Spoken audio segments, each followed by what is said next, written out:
The COYGIG Pod on Off the Ball in association with Cadbury, official snack partner of the Republic of Ireland women's national team. Katie McCabe, a huge goal. I'm very proud of the team's performance. We're going to go out there to beat them. We're going to try and beat them. Hello and welcome to the final episode of the WS season from the COYGIG podcast. I am Kathleen McNamee and I am joined as ever by Captain Karen Duggan, and we have Jamie Finn back with us to go through all of our award categories for this end of the season podcast. And then we are very, very lucky to have Emma Carrol joining us from the start today too. Emma, welcome along. Hello, how are we? Doing good. Now, I know I did say this is the final WSL podcast, but do not panic because we will be back for the internationals over the summer. So you're not getting rid of us quite yet. But we thought with the season over, Champions League is done. We have Sweden coming up on Friday and no one wants to think too much about it because it's a very important game. We'd have a little bit of fun with today's podcast and we would do just a few awards that we want to give out to players over the season. Emma has pulled together a team of the season. And we will also be crowning our Irish WSL Player of the Year because we got to put those green glasses on sometimes. Before we do that, though, we are going to talk a little bit about the Sweden game because this is our last chance to do so before the game kicks off on Friday. Karen, where are the nerves at? I was out in Castleknock today with the players and everyone seemed really chilled, really relaxed, great form. I was reassured. Yeah, I think that's the right way to be. Kind of said it at the start when the group was made. It's a shot at nothing, really, these games for us. Getting promoted to League A was the ultimate goal. It guarantees us a playoff. So all of these games now are getting us above the level we were playing at League B. And Sweden are certainly that level above. They are improved since we played them in the Euros, but we also maybe can put a little bit of doubt in their minds and swing a result in these games. I'm sure that the girls will be aiming for it. But I think just getting a good performance, and obviously we had Anna Patton coming into the squad the last time and really just nailing down those kind of partnerships. I think that's the most important thing that can come from these camp, and having 2 games in short succession is a good chance to do that. Yeah, Jamie, it's kind of unusual that getting to face a team in short succession. Normally you're playing one international and then it's up against another national team. Is it kind of nice for the squad to get this opportunity? Because I think there was a feeling after the England game and the France game that if we had faced them kind of soon afterwards, we'd gotten a bit of their number, we knew what we wanted to do, instead of having to wait for another couple of months to go up against them again. Yeah, absolutely. Like, as you said, playing them like in quick succession. I think it's a challenge for us, for the girls, like heading into camp today. I think they'll be excited for these games. Like, I think, like as Karen said there, it's all about performance. Like, we need to be performing and kind of just implementing our game plans for these games. Because obviously this group is tough. Like, every single nation in this group is up there.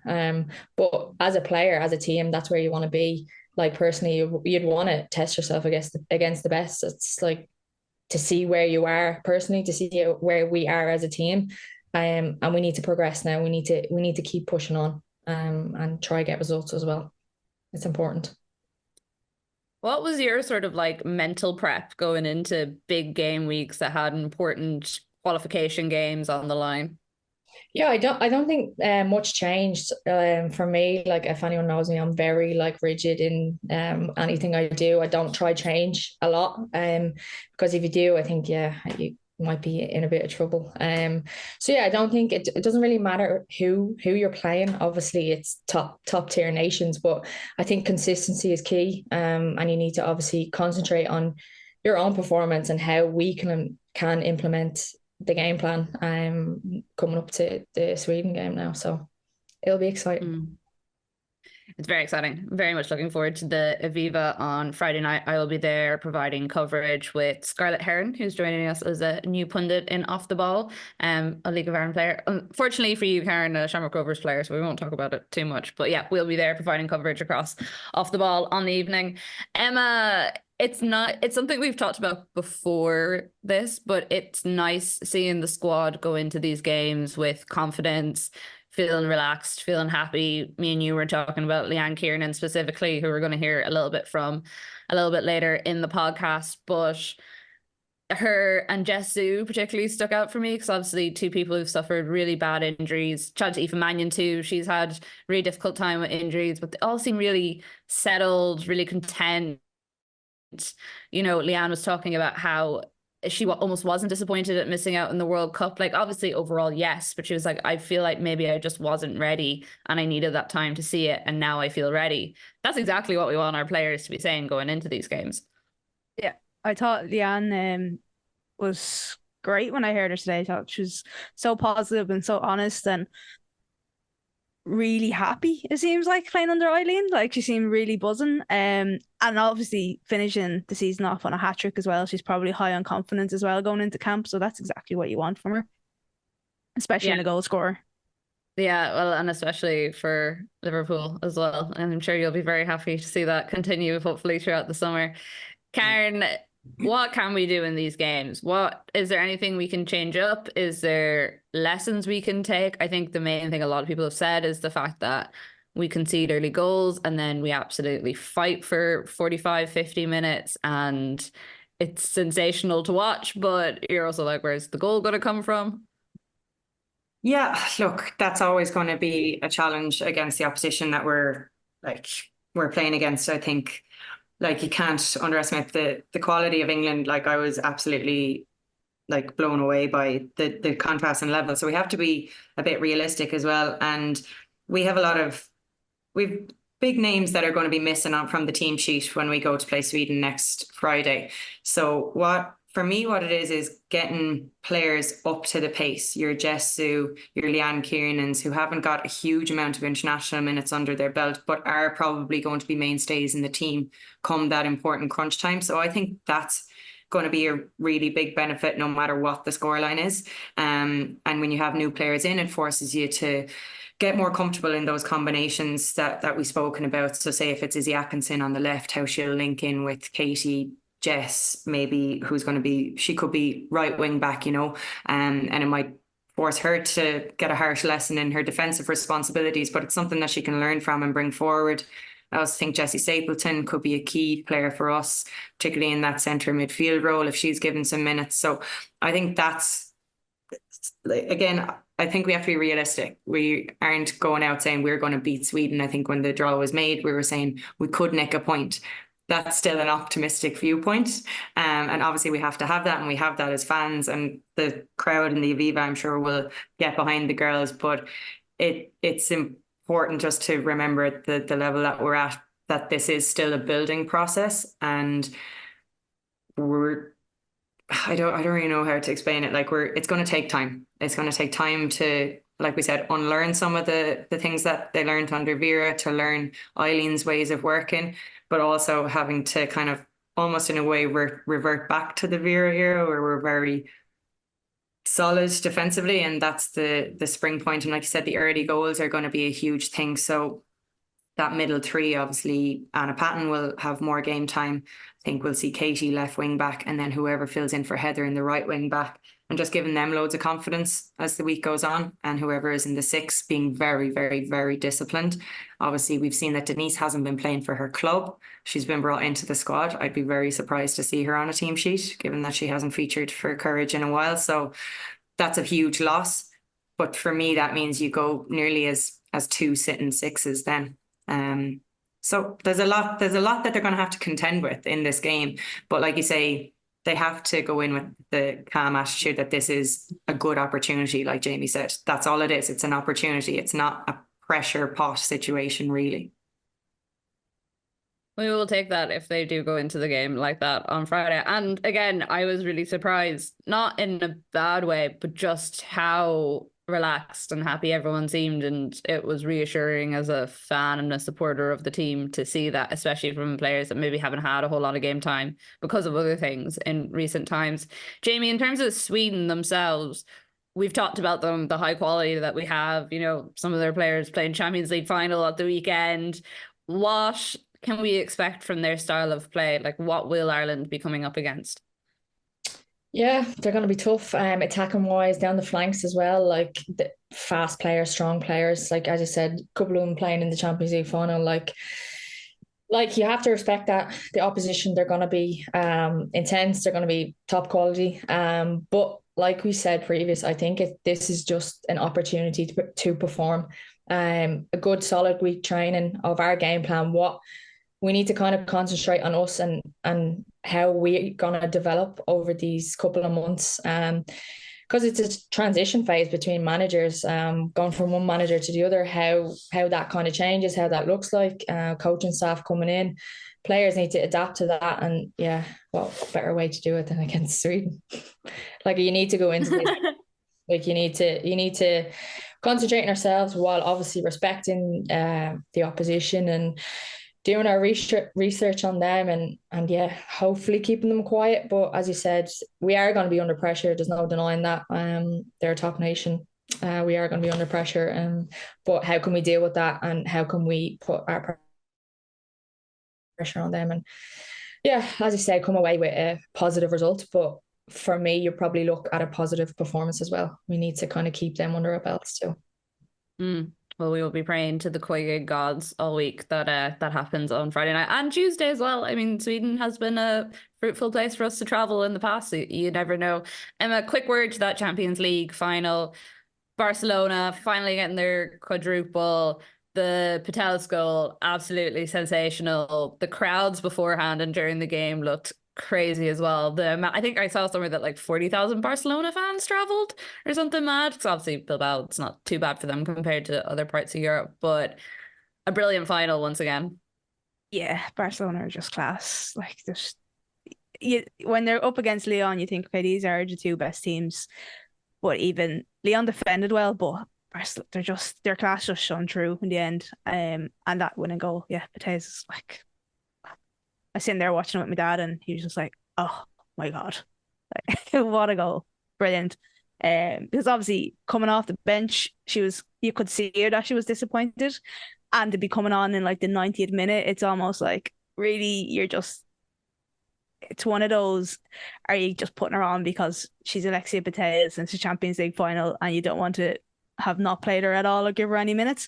But she came on, scored the goal, and the celebration and everything that went with it, it was just like, yeah, that's her moment. It very much reminded me of like Chloe Kelly, her goal, that whole celebration, the way the place erupted for the England. I had quite a funny experience with this because I was out watching the Leinster game, so I was just watching the Champions League game on my phone, and I was at the bar and this guy came up behind me and he was like, "Oh, what are you watching?"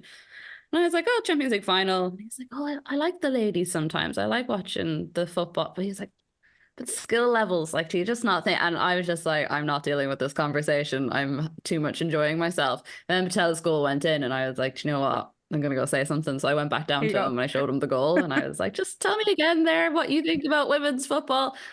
And I want to say he was stunned silence, and that's why he didn't react to me. But he may have just been like, he was this crazy lady coming over and like shoving women's football in my face. But yeah. It was a great goal, but it was a really important time as well, because it was actually the time where Lyon were putting the pressure on. Like, they probably left it a bit late putting Hegerberg and stuff on, but it was either going to be an equaliser at that stage for Lyon or a piece of Barcelona brilliance to wrap it up. Barca brilliance is what it was. Yeah, it was brilliant and it was very fun to watch, despite the little introduction by that man. Okay, we shall move on to our team of the season. And Emma, a little bit disappointed in you. There's not a lot of Irish representation in this. I mean, where are the green glasses? Number one, Courtney Brosnan. So I'll start with there. Yeah, so Courtney Brosnan makes it into the goals. I've went with four at the back, surprisingly enough. Jess Carter, Wubamai, Greenwood, and Niamh Charles. Cuthbert, Hasegawa, and Clinton in the middle, and then James, Shaw, and Hemp as the three up top. It was hard to leave. It was kind of hard. It was all hard. Like, it was hard to leave Katie out. And Kim Little, like, really struggled leaving them players out. Aggie Beaver-Jones as well for the second half of the season was brilliant. Herland for Brighton, like, what did she score? 13 goals this season. But yeah, hard to leave James, Shawn, Hemp out, really. No, you're not leaving the three of them out. No. We would have come to blows now if the three of them were left out. I suppose if you're looking from an attacking sense, Turland is the one who kind of misses out there, just because to make that impact in the team that she was in, very, very, very difficult. But like, they could have been in bother without her, you know. But yeah, she was really standout player. So glad she's getting an honourable mention. I love Hasegawa, so I have no problems there. Clinton, yeah. Hobinger could have nudged. I thought we would get maybe Heinz, even your Liverpool glasses were off as well. Yeah, I know. Heinz would be in there as well. Yeah. We will allow Jess Carter to be right back, but maybe would have stuck her centre back then instead of Wubben Moy, but then it's hard to argue with Wubben Moy given kind of the improvement we saw from her, having come from like some difficult mistakes last season to the performances she put in this season. She was definitely worth putting in the mix anyway. So great job. I mean, I feel like last season it was very much like, okay, Chelsea were the dominant force. There's a good spread of things there. Didn't quite spread to United, which is fair. I don't have any arguments with that.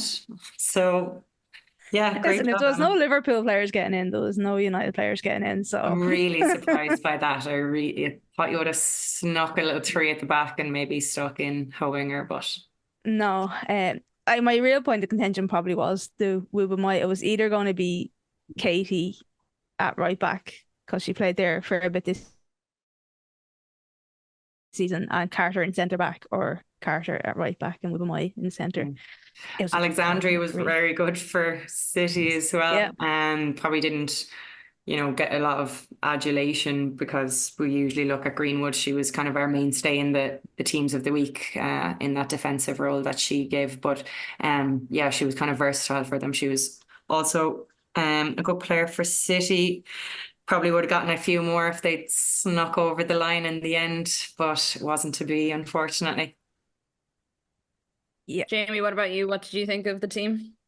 Yeah, I agree with a lot of it. I'm looking at that top three and I have a headache because you would keep that quiet. I would actually love to see how that would go. Was really impressed with Niamh Charles as well. She's relatively young as well, and she was captain for a lot of the games this year as well, which is to be captain of a team like Chelsea obviously is some achievement. So I was very impressed with her, and obviously Courtney in goal. I was just on the goal, like I was looking at a lot of kind of the articles and stuff that came out after the season finished, and a lot of people put Kiara Keating in goal just because obviously she stepped up to the plate. But for me, I think you're right. It's very much Courtney. And then after that, I think Hannah Hampton was the difference really. When you see the amount of mistakes that were cut out of Chelsea's game, and then you contrast that with Arsenal and that constant kind of eyebrow raising about their goalkeeping situation. I thought that Hampton for me is the second best keeper in the league this year. Yeah, I think it's easy to go Keaton because she got like 9 clean sheets and it's the most clean sheets. But I think when you're playing sometimes in a team like City where there's not as many shots coming at you as well, like if you look at the most saves made, Courtney made the most saves. So it's like at Everton you're under a lot more pressure. So the pressure was really on her this season, and I think she went a long way to helping them have a bit more of a comfortable season in the end as well, because it could have been a struggle for them. Whatever. Definitely, yeah. Possibly unfair of me as well because she is so young and like she did a brilliant job coming into that team the way she did. But when I think of Keating, I do think of those couple of howlers that she had during the season, which is just all like, it's being a young player. It's not having the game time experience. I would not say at all it means that she's going to be a bad keeper. She's just very early at her career. compared to maybe someone like Courtney, who, as you were saying, Emma, has the most saves, has to do a lot more work potentially because of the defenders that are in front of her compared to like the City backline. So yeah, even taking off the green glasses, that is, I support your decisions. Like she did appear in the team of the week 6 times, so that is the most of any goalkeeper, and she's still like fourth in the clean sheets, like, and that's behind Keaton, Earps, and Hampton. So, you know, not bad company. Yeah. Arsenal. Did you work out who managed to appear the most in the team of the week?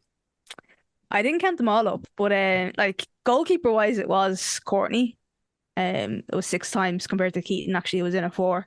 And then Gotta be Bunny Shaw, surely. Bunny Shaw, Greenwood, Charles made a lot of appearances. Yeah. And if we'd had Charles a few more Bunny Shaws at the end of the year, I'm telling you, if we would had have made the difference. More Bunny Shaws, things would have been different. Yeah.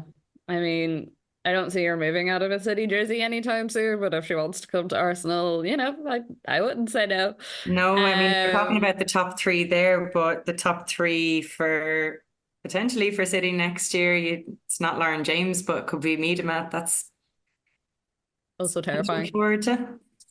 Or top 4. I was happy today, Cara. Leah Williamson signed a new contract. I had forgotten about Miedema recently, and you had to bring it up and upset me again. Yeah.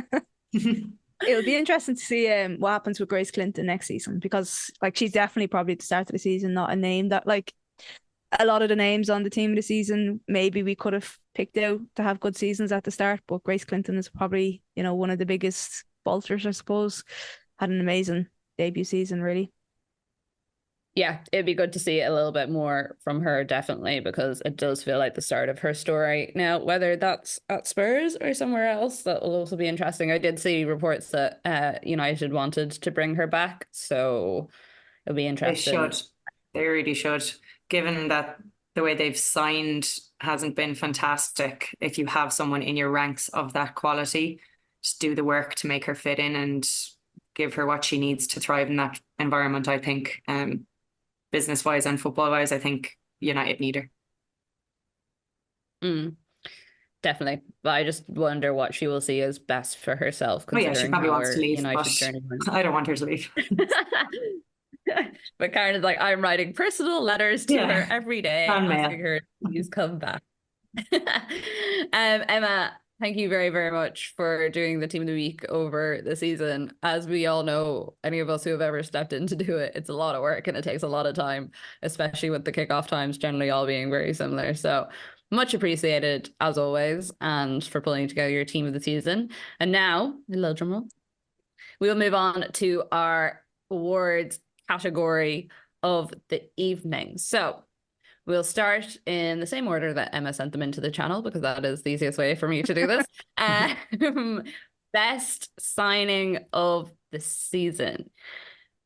For our shortlist, we have Russo, Emily Fox, Ramirez, Newskin, who I was kind of surprised didn't get a shout out there. Actually, sorry, I just forgot. We'll talk about her now.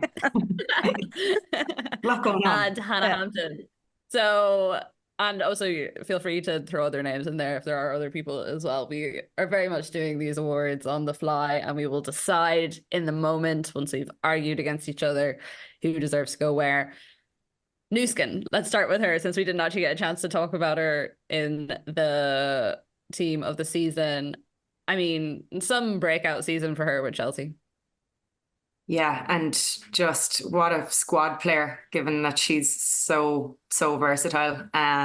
Yeah, again, probably not someone I was overly familiar with, but obviously Emma Hayes doesn't just sign a player, she signs someone for the group, and I think that was very evident with her signings to Newskin, Ramirez, particularly with the Sam Kerr injury. For me, it would be, oh God, yeah, it was Chelsea's transfer window anyway. Just looking at this, can we just say, because obviously they had Hampton as well. Kennered as well. Didn't really mention like. I'm gonna. Ramirez will be the signing of. You know, she will be huge for Chelsea, but this year I would go with Hampton would be my selection. Ooh, big shout. Jamie, you're nodding there. What do you think? So that was similar to me. It was between Ramirez or Hampton, but I went with Ramirez just because of the final day of the season as well, because of Washington. And that basically they won the title, and she was forefront of that. And like obviously Karen said, I think she will continue to be Yeah. brilliant signing for Chelsea. Obviously she only came in January, so she'll show what she's kind of made of in this next season, and well, hopefully. I mean, yeah, I would go with her. But obviously Hannah Hampton, huge signing, huge for Chelsea. Like I haven't played against her, like she's just such a great keeper. Like even Her on the footwork, it's just how comfortable she is at her feet compared to a lot of the keepers you see in the league. I think she's head and shoulders, and just in terms of how she plays ball. It's like left and right foot. It's anything. She can ping it in the air, on the floor, which for like a fullback or a centre back, if you're getting that ball at pace and you're facing forward, like it makes such a difference. So yeah, it was tight, but I went with Ramirez. The Hampton thing is really interesting when you think of, the amount of keepers they already had have. at Villa, the stuff coming out of England. Definitely felt like the a fact sign that up for the like future. she doesn't have great depth perception because of an issue with her eyes. It's just like the fact that she's achieving what she is, and she's still only 23, which for a goalkeeper in particular is quite young. Definitely going to be one of the top goalkeepers you would feel in the league if she decides to stay in the WSL.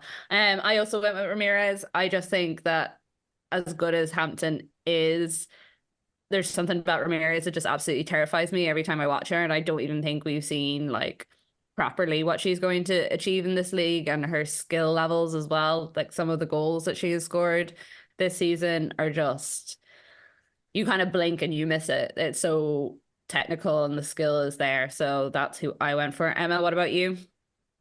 Yeah, I'm probably gonna go with Hannah Hampton as well. Ramirez. Oh no, you split us down the middle. I know. I realized that when you said Ramirez, I was like, oh, that's two each. Yeah, like when you think about Ramirez, she's like, if Sam Kerr comes back fit and flying, like the two of them is just going to be terrifying for defenses. And Arsenal are so screwed next season. Unbelievable. But when you think of Hannah Hampton, then she comes in, she's probably thinking that she's a signing for the future and wasn't probably going to be getting much game time. Then Berger gets ill again, and then Hampton comes in, but she has to deal with no Millie Bright in front of her as well, which is probably a big thing. You're missing and when you one think of the most about influential defenders. And the tournament that Musovic has had previous for Sweden, like, I mean, there's serious competition for that goalkeeping spot.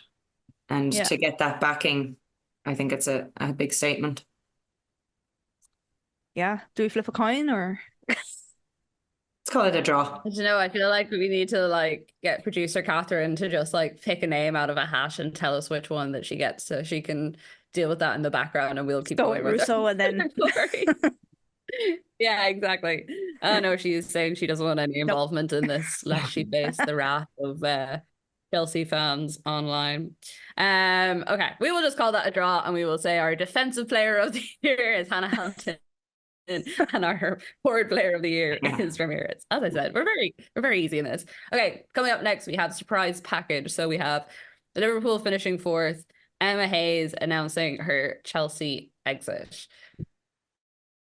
For me, I think Liverpool finishing fourth was more surprising. Not in a way, like, I think looking at the team now, you can totally see how Beardy brought them together and why they got to the place that they are. But I think going into this season, it has felt like Emma Hayes was tiring a little bit. She's been at Chelsea for 12 years. You kind of had a sense that maybe something was coming to the end for her. So while it still was a shock in the moment, it made sense once I'd seen it. So yeah, my vote is going to Liverpool. Also me. Yeah. It's unanimous. Like you say, it's nothing to do with them like punching above their weight. I think it's just the jump from Championship to then it's all about survival, and they did that, and they were involved in a bit of a scrap for a good while last season, and then to go from that and kick on in the way they did, it says a lot about the squad as a whole, that they're very, very together, that they were all, and good signings were made, and they obviously have a very, very, very good manager. So I think they deserve the award, this prestigious award. Yeah, I'm sure Matt Beard is sitting away his player of or manager of the season award and everything else that they have achieved, and is just waiting with bated breath to hear what we have to say about him. Jamie, for you, like Liverpool finishing fourth, what was the main reasoning behind it getting your vote? Yeah, I think like what Karen was saying there as well, like they were in a bit of a like lower of the table situation, and to go from the championship to the WSL is not easy, and then to stay in the WSL is even harder. And then to go from that to fourth, it was such a big jump. And maybe coming into the start of the season, would you have said that? Probably not. So to achieve that, I think, yeah, that kind of got my vote. And then with Emma Hayes, like as you said, I think it was kind of coming towards that, whether it was next season or the season after. I think she was there for such a long time, and obviously she wanted to move on. And yeah, that was kind of, like as you said, a shock in the moment, but then not really surprising in the grand scheme of things. So yeah, Liverpool got my vote. My Sounds pretty others, unanimous. yeah. Well, what I would have put in my surprise package is how much Man United relied on Rachel Williams as opposed to the signings that they made. You know, That's fair. That's a good one. you had Jay-Z and all the rest, and still it was what age? I don't know what age she is. She's mid-30s, but lucky she was the reason they got fifth place, really, and an FA Cup final as well. So I would honourable mention. Very well deserved honorable mention. She's made it into a lot of the end of year WSL awards lists that I've seen just doing research for this. So not the only one who thinks that. Yeah. Up next, we have our underachievers of the season. So we have Arsenal, United, and Villa. I have absolutely no qualms with Arsenal being in there. I think it was a pretty dire season all in all.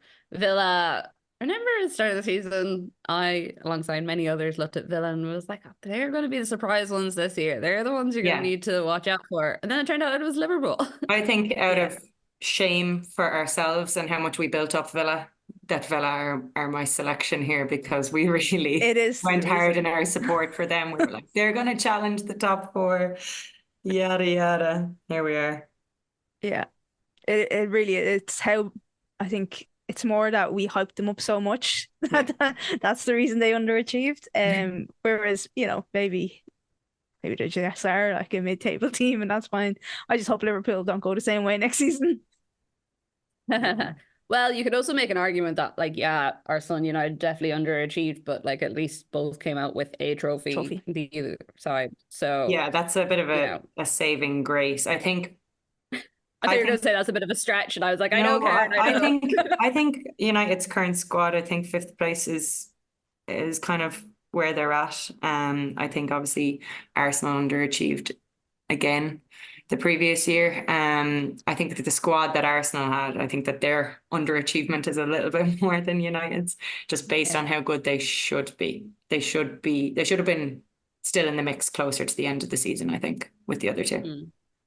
But Villa have left us red-faced. So thanks for that. For me, it was probably between Villa and Arsenal, but I think Villa edged it. Like as you said, Arsenal, the players they have, they definitely underachieved this year. But I think looking at United as well, I think it's easy to say that they underachieved because of the season they had last year. So it's easy to say that they've done that. But yeah, for me, it's Villa. With the players they have, they probably should be doing a lot better than that. Yeah, I think one of the things that lead to Arsenal as well is the fact that they didn't make the group stage of the Champions League when they put so much into reaching the Champions League, and the season was a failure from that made of it last season, and then that's how it kind of felt. Unless they won the league, the whole season was going to be a failure after that. I mean, there was just no Paris FC, when they saw that draw, they were like, yeah, grand, let's go. And then seems like a lifetime ago now. So much has happened since then, but that really was the start of their season, wasn't it? No, it was like obviously the week after the World Cup or something. So maybe there's something got to do with the I don't know. Yeah, fixtures there being a bit close together, but they'll still be disappointed. Pictures were close together, but I will also still say it was a complete and utter failure from our side because I'm feeling in that sort of mood at the moment. Okay, moving on to our most bizarre moment. So we had that City Chelsea game early in the season with all the red cards. Greenwood getting called out for time wasting in an incident that was 100% not time wasting. Emma Hayes' little foray into poetry, and then of course the Arsenal kit man having to go into the Chelsea shop to buy socks for the teams because there was a colour clash with both teams wearing white socks. Do love a bit of a bizarre moment. I mean, I feel like we've probably talked about these moments more so than the football over the course of the year, but it's the fun side of football, Jamie. Yeah, definitely. Now for me, it was the socks. Like I was watching the game and I was like, what is going on? Like, how have we not got, like, how have we got that wrong? But I suppose human error, people get things wrong. But I suppose if you're Chelsea in that game, you're like, happy days. Like obviously it could have been in Arsenal's head then. You don't know. Like, but as Chelsea, you're like, grand. But then as a player, you're kind of like, oh God, how long is this gonna go on for? Like, what's the solution? Like, do I need to eat more? Like there's a lot of stuff as a player, like you'll then go into and sort of think of, you know what I mean? But yeah, that was definitely, yeah, the most. That was the biggest like head slap moment for me. I was like, that's embarrassing. It shouldn't be happening. This is a bizarre award. You know how I feel about the poetry. I hated the poetry. I wanted to kick the TV. I just was like, no, enough. No. I'm very clear on my winner of this award. I saw all the kind of like emotional, like, welcome to the US posts about Emma Hayes and her saying different bits to camera. And there was one of them that was like vaguely poetic like. And I was like, wonder did she write that herself on the plane on the way over to the States? Emma, what gets your vote? Bizarre wise, Emma Hayes' poetry is the most bizarre thing of the season. Like the socks thing was just, as Karen said, like it was like, what is going on? How did that happen? I was actually quite grateful because I was late home that night and I thought I was going to miss like the first half an hour of the match, so it was grand. Like it suited me grand. But bizarre wise, priorities, yeah. Emma, priorities. Yeah. But bizarre wise, it's got to be the poetry. Yeah. See, I was going for the socks on the first list, but you guys have kind of reminded me now how bizarre the poetry was and how weird that general situation was. So I think I'm going to go for that one too, and we will count that. Maybe it was genius though, because it was distracting from the fact that she should have received some sort of punishment probably for her sideline behaviour. Well, so again, that could be a bizarre moment. That could be a bizarre moment in itself, you know? Yeah. The whole Emma Hayes versus Jonas. That's true, the push and stuff. Jonas's smug face afterwards. I really need to stop hating my manager. Like, yeah, you're hating my manager like he's actually your manager. Yeah. I was actually on the phone to him there just before I started this podcast. He was just giving me a bit of, pre-match prep to get myself match ready for this. Don't mention the socks. Let's do manager of the season first before we do player of the season. So you can have your obvious ones. You have your Emma Hayes, Gareth Taylor, but I think we're probably all going to be in agreement that Matt Beard may be the most deserving man for what he did with Liverpool. Jamie, I know you've spoken about him before, but just so impressive. And I think what's most impressive is the sense that it's building something bigger. This isn't just like a once off, get the team to a certain place. It's, behind the scenes, building the structures, kind of in a similar way to what Emma Hayes did with Chelsea. Yeah, I would agree. Matt Beard for me. I'm hyping up Liverpool on Matt Beard here, but it's deserved, like, to finish in that place. And as you said, like when you're looking at Liverpool, like even obviously the men's side is such a historic club. You want that for the women's side. Like it's such a huge club and you want that for them. And to get fourth place this season, I think that's a real kind of standard now. And yeah, hopefully they can push on and Matt Beard can help that. But yeah, definitely he would get my vote for that award.